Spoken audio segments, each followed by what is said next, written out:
Hello everyone, welcome to Learn Maths. Today I'm going to teach you factorization of quadratic expression. Clearly you can see two quadratic expressions in problem number 1 and problem number 2. First, I'm going to start with the problem number 1, which has all the terms positive. So here I start with the grid. I first make a grid like this, which is square grid. I will draw 4 square inside a big square like this way, and then what I'll do is, here is x square, which is of the highest order, so I'll copy this in this first square, that is the top left one, and then the one that is free from x, I'll put it on the bottom right. So now we can assume that by default we know that when we just write x squared, its coefficient is 1, and then here we have 24. What we do is we will multiply the numbers on the first diagonal, that is we just put the here and we'll multiply, and the answer will be positive 24. Here the meaning is, if it is positive, we'll have to find, this is positive means we'll have to find two numbers which when added it will give me 11, because the question has 11 in the middle, that is the term in the middle, and here is 11. We must find two numbers which when added gets me 11. So there are many possibilities. So 10, 1 could be one possibility, 11, but what about 10 times 1? It will give me 10. How we are checking if the number is right is, I have to get this value in this multiplication.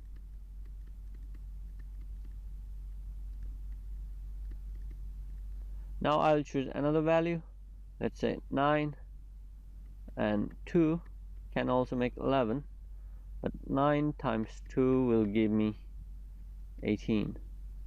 Likewise 8 and 3 will give me 11, and then 8 times 3 will give me 24, which is exactly the same as this one. So they are same means we can discard the first two, and then we will choose this value 8 and 3. So we'll put here on the two empty square 8 and 3, and then after this we'll stick the variable, that is this variable, on the back side of these numbers. So we'll just stick this. So here we can clearly see that even if we multiply the green pure numbers, 8 times 3 will give me 24, positive 24. So this one and this one equal. So this is the first condition. First condition is to make products equal on two diagonals.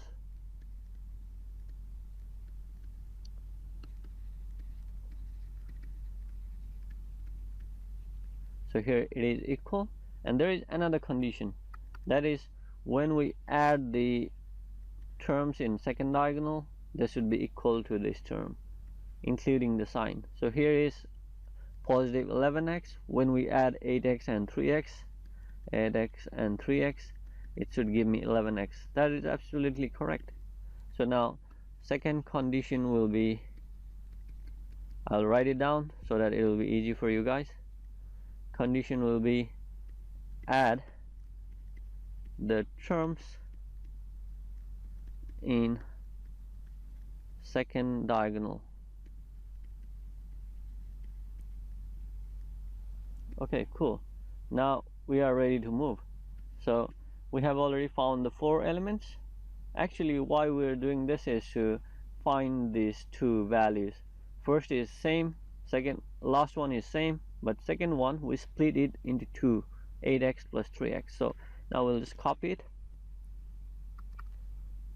X square, question number 1 is 8x squared plus 8x plus 3x plus 24. That is same like x squared plus 11x plus 24. Now next step will be to take the common on first pair. So we take common like this, and we'll get x plus 8 inside the bracket. And then in second pair I can see the common as 3, and then again I'll have x plus 8. Now our new common will be x plus 8, and then I'll add the remaining x and 3 this way, and now I'm already done. So this is the answer for first question. That is, now we found two expressions, x plus 8 and x plus 3, and express the problem number 1 as the product of them. So here this type of question is valid when here the product on the first diagonal is positive. We can always find two numbers and add them up so that we get this number, and then this will lead us to find these two terms. Now let's go to second question. I'll copy the second question first. 6x squared minus 8x minus 8. So here clearly we can see that there are some negative terms, and we'll start the same way. I will make grid,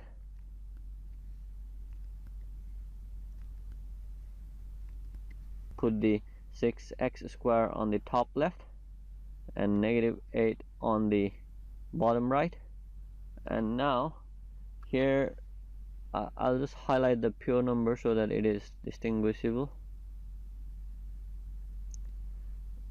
8 and 6, negative 8 and 6. When I multiply or get the product, it is 6 times negative 8 will give me negative 48. So here the product is negative. It makes something different than the first question. If it is negative, we'll find two numbers and subtract them so that we get this value 8. So there are many possibilities. 10 minus 8, sorry, 10 minus 2 is 8, and then 10 times 2 is 20. I can write 11 minus 3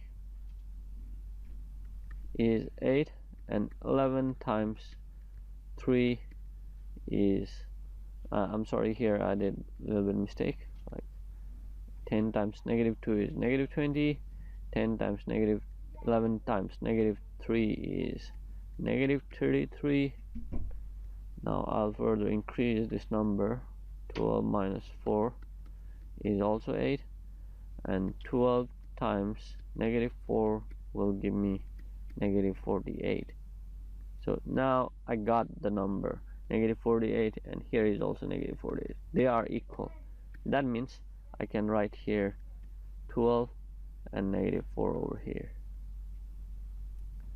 Now when we multiply here,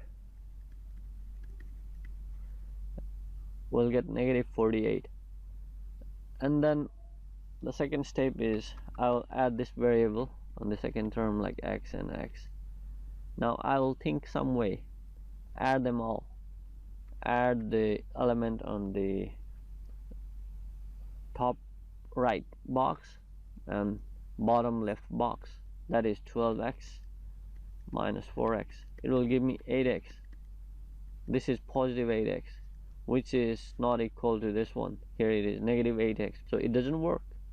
Now I should do something to correct it.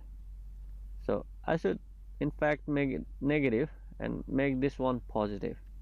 So if I do this, then negative 12x plus 4x will give me negative 8x. Now this is correct because it is same as this one, and also negative 48 will be the same. Okay, so that means now our two conditions are fulfilled, and now we can move on. So now I copy the question. by splitting the middle term. 6x squared plus 4x minus 12x minus 8 equal, now here is 2x common, so 3x will remain inside and plus 2, so minus is common and then 4 is common, again 3x plus 2, so our new common will be 3x plus 2, and we'll add remaining like 2x minus 4. So this is the factorization of the second problem. So it is actually done. Just the difference between first question and second question is when we actually multiply the first diagonal number in first diagonal, we'll get positive here, and that means we'll find two numbers and add them so that we get this 11 that is in the middle of the first question. But in second question, we'll multiply the 6 and negative 8, and then we'll get negative 48. Negative means we'll find two numbers, when we subtract them we'll get this middle one number, that is 8, and then we'll do accordingly. Then this problem will be solved very easily. Thanks for watching.